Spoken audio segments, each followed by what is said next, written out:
जादूगर कैसे अपने हाथों से कबूतर निकाल लेता है, आज इस वीडियो में एक्सपोज होगा। क्या होगा जब आप लिफ्ट के अंदर हैं और लिफ्ट नीचे की तरफ गिरने लगे।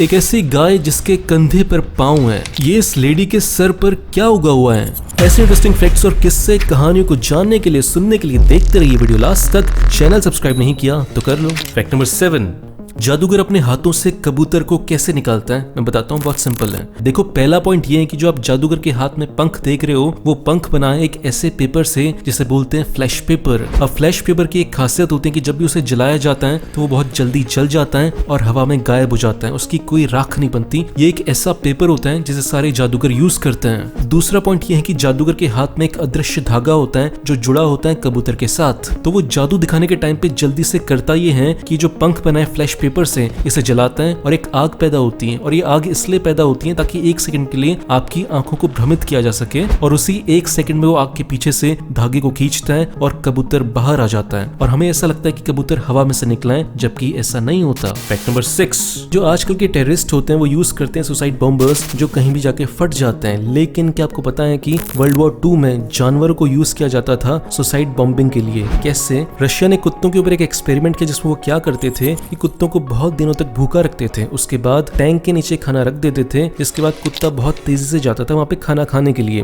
तो ऐसे उन्होंने कुत्ते के दिमाग को वायर कर दिया कि खाना तो टैंक के नीचे ही मिलेगा। और फिर ऐसा करने के बाद उनकी प्लानिंग ये थी कि हम कुत्ते के ऊपर बॉम्ब बांध देंगे और फिर जब जर्मन की सेना आएगी तो हम जर्मनी के खिलाफ इन कुत्तों को यूज करेंगे। लेकिन जब वॉर का समय आया, सामने थी जर्मनी की सेना और रशिया के पास थे ये कुत्ते। रशिया ने जैसे इन कुत्तों को भेजा जर्मनी की सेना की तरफ दौड़ने के लिए, इनके ऊपर बम बांध कर, तो एक बहुत ही इंटरेस्टिंग चीज हुई कि कुत्तों को ये लगा कि जिन टैंक्स के नीचे खाना होता था वो तो रशिया के टैंक थे, इन जर्मनी वाले टैंकों को तो हम पहचानते नहीं है। तो वो वापस आ गए रशिया के टैंकों की तरफ फटने के लिए, जिसे देखकर रशिया के सारे सोल्जर्स शॉक्ड हो गए और फिर उन्हें उन कुत्तों को बीच रास्ते में ही ब्लास्ट करना पड़ा और उन कुत्तों की जान चलेगी ऑब्वियसली। फैक्ट नंबर 5, क्या करोगे अगर दलदल में फंस गए। पहला स्टेप, पैनिक नहीं करना है, एक लंबी सांस लो और रिलैक्स हो। दूसरा स्टेप, अपना जो हाथ और सर है ये ध्यान रखना है कि ये दोनों चीजें दलदल के ऊपर रहे, अपने हाथ को सीधे खड़ा रखना है। तीसरा स्टेप, आगे की तरफ नहीं चलना, पीछे की तरफ धीरे धीरे चलना है, क्योंकि आगे की तरफ गए तो दलदल और गहरा हो सकता है। नंबर 4, आपने ऊपर जितने भी कपड़े पहने हुए हैं या बैग पहना हुआ है उसको उतार कर फेंक दो। आपका बॉडी का वेट जितना हल्का होगा उतना अच्छा होगा। नंबर 5, ज्यादा मचलने की कोशिश, ज्यादा स्ट्रगल करने की कोशिश ना करें, क्योंकि जितना ज्यादा स्ट्रगल करोगे दलदल आपको उतना ही नीचे खींचेगा। नंबर 6, जैसे जैसे आप धीरे धीरे पीछे की तरफ जाते जाओगे तो आपको ये सर्च करना कि आपके आसपास कोई पेड़ की टहनी है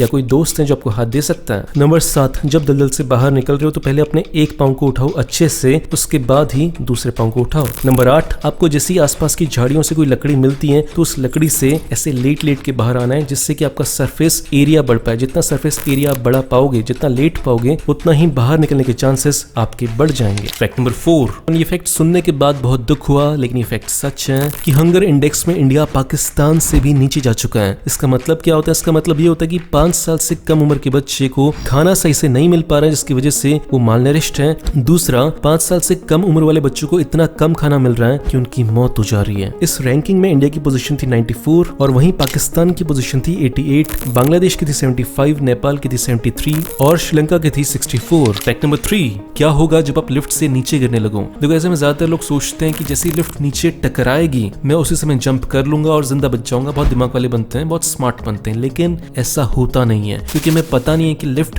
कब टकराने वाली है, वो एग्जैक्ट मूवमेंट क्या है। ठीक है, तो पहला पॉइंट तो ये है कि आप ऐसा नहीं कर सकते, आप जंप नहीं मार सकते। दूसरा पॉइंट, जब आप लिफ्ट से नीचे गिर रहे होते हो और उस समय अगर आप सीधे खड़े हो तो आपके घुटने के टूटने के चांसेस बहुत ज्यादा हो जाते हैं। इसलिए बहुत इंपॉर्टेंट है कि उसमें अपने पाँव को थोड़ा टीढ़ा करना, जैसे कि आप बैठे हुए हो उस पोजीशन में आना, ताकि आपके घुटनों पर कम प्रेशर पड़े और वो ना टूटे। जब आप लिफ्ट में नीचे गिर रहे होते हो तो आपका वजन 10 गुना ज्यादा प्रेशर की स्पीड से नीचे आ रहा होता है, बहुत ज्यादा प्रेशर होता है। तो ऐसी सिचुएशन में इस प्रेशर को झेलने के लिए आपको लेट जाना चाहिए और अपने हाथों से अपने चेहरे और सर को बचाना चाहिए। ऐसा करने से जो प्रेशर है इतना सारा वो डिस्ट्रीब्यूट हो जाएगा। अगर आप खड़े रहते तो सारा का सारा प्रेशर आपके पाँव पर पड़ता और आपके पाँव टूट जाते। तो कुल मिलाकर बात यह है कि जब लिफ्ट नीचे गिरे तो केवल एक सॉल्यूशन है और वो ये है कि आप नीचे लेट जाओ और अपने हाथों से अपने चेहरे और सर को बचाने की कोशिश करो। फैक्ट नंबर 2, एक ऐसी गाय जिसके 4 नहीं 5 पाँव है। ये होता है एक बीमारी की वजह से जिसे बोलते हैं पोलिमिया। ये इंसानों में भी होती है और जानवरों में भी होती होती हैं। इस बीमारी में या तो एक एक्स्ट्रा हाथ या एक्स्ट्रा पाँव निकल आते हैं। इस गाय को इस पाँव की वजह से कोई प्रॉब्लम नहीं होती, इसलिए जो इसके फार्मर्स हैं उन्होंने सोचा कि इस पाँव को नहीं निकालते, जिसकी वजह से इस गाय को देखने के लिए दूर दूर से लोग आते हैं। Fact number 1,